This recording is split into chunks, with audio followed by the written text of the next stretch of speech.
Good morning, dear student. Stay blessed. Let's start our next topic, that is a poem, Television as God. The name of the poem is Television as God. It is written by Tijan M. Sala. Tijan M. Sala is an economist at the World Bank. His published writing includes poetry, short stories, and essays.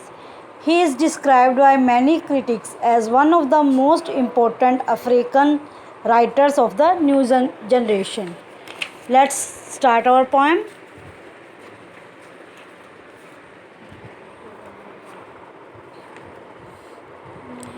In this poem, poet compares the TV with God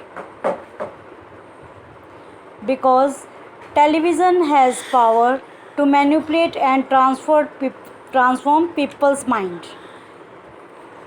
Let's start reading. In America, television is a special god. With its priest and priestess, no one has time for conversation or for each other. Television works in the remote crania of every high class pleasure. Pleasure means happiness. In these lines, the poet is saying that for American people, television is like a god. As in temple, people spend much time to worship God, same as it is people in America spending too much time in watching TV. They have no time to spend with their family members. They have no time for communication with each other. So main source of their happiness is television. तो जो America के लोग हैं वो ज़्यादा से ज़्यादा time अपना टेलीविज़न देखने में व्यतीत करते हैं. जैसे कि मंदिर में जाते हैं, हम गॉड और गॉडेस की, प्रीस्ट और प्रीस्टेस की पूजा करते हैं और उनमें टाइम स्पेंड करते हैं अपना. लेकिन अमेरिका के लोग जितना भी टाइम होता है वो टीवी देखने में व्यतीत करते हैं. तो उनके पास अपनी फैमिली मेम्बर्स के साथ बात करने का या एक दूसरे के साथ बात करने का भी टाइम नहीं है. तो उनका मेन सोर्स जो है, हैप्पीनेस का मेन सोर्स, प्लेजर का मेन सोर्स जो है वो टीवी है.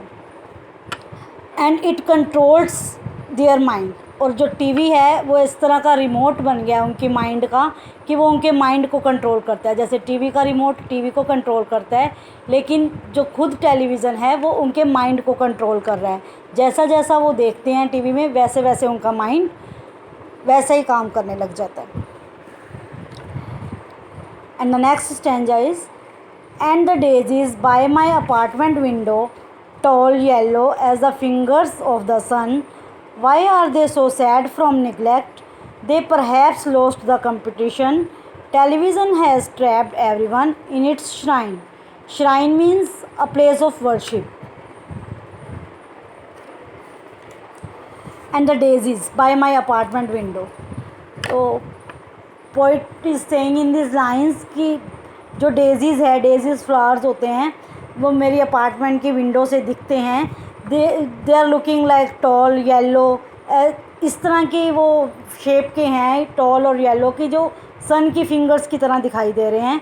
Y are they so sad from neglect. वो कहता है कि डेजीज़ इतनी सैड दिखाई दे रही हैं, फ्लावर्स इतने सैड दिखाई दे रहे हैं बिकॉज ऑफ निगलेक्टिंग, क्योंकि उनको इग्नोर किया जा रहा है. क्योंकि जो पीपल हैं सारा दिन वो टीवी देखने में स्पेंड करते हैं अपना टाइम, तो नेचुरल ब्यूटी को वो नहीं देखते, उनको इग्नोर करते हैं. दे does not admire natural beauty. They perhaps lost the competition. Television has trapped everyone in its time. तो डेजी इसलिए सैड हैं क्योंकि पीपल जो हैं वो उनको इग्नोर कर रहे हैं. They do not admire the natural beauty.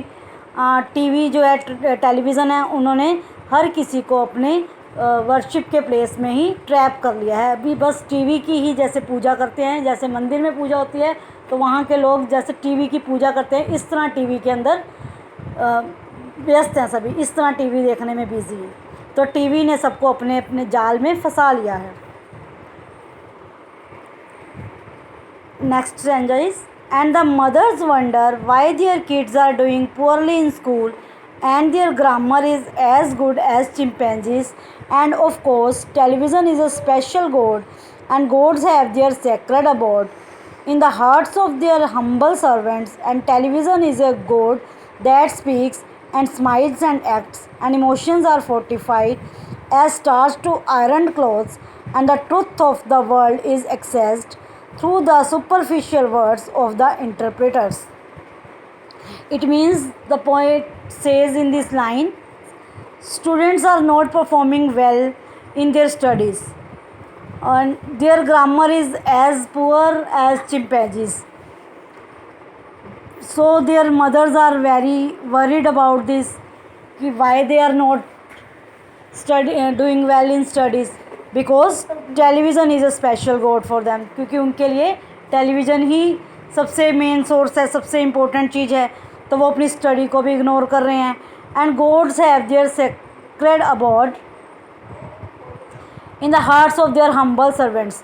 तो जैसे गॉड है जो वो कहते हैं भक्त उनके पीछे पीछे वही करते हैं, इसी तरह जो है कि टेलीविज़न जो भी बात करता है उसने ह्यूमन माइंड्स को अब उनके हार्ट्स में, अमेरिकन पीपल के हार्ट्स में, स्टूडेंट्स के हार्ट में उनको सर्वेंट बना लिया है. जैसे जैसे टेलीविज़न पे जो भी बच्चे देखते हैं तो वो उन्हीं को अपने माइंड में ग्रैब करते हैं, ना कि अपनी स्टडी को अच्छे से देखते हैं.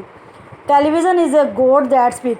टेलीविज़न गॉड की तरह है जो वो बोलता है, जैसे वो स्माइल करता है, जैसे वो एक्ट करता है, जैसी उनकी इमोशंस है, उन सब इमोशंस की तरह ही बच्चों ने अपनी इमोशंस बना ली हैं. वे उनकी तरह ही स्ट्रॉन्ग बन गई हैं उनकी इमोशंस, टीवी के करैक्टर्स की तरह. As starch to iron clothes, जैसे आयरन क्लोथ्स को स्टार्च किया जाता है. And the truth of the world is access to the superficial words of the interpreters. और जो not serious superficial words means जो नॉट सीरियस वर्ड्स, और interpreters people who explain और ट्रांसलेट. तो जो पीपल ट्रांसलेट करते हैं या जो भी एक्सप्लेन कर रहे हैं, जो टीवी में एक्सप्लेन हो रहा है, जो सुपरफिशियल वर्ड्स टीवी में एक्सप्लेन होते हैं, बच्चे माइंड में उन्हीं वर्ड्स को ग्रैब कर रहे हैं, उन्हीं वर्ड्स को गेट कर रहे हैं, ना कि अपनी स्टडी को. That's all students. I hope you have understand the poem. Now we will continue its word meaning and exercise in the next video. Thank you.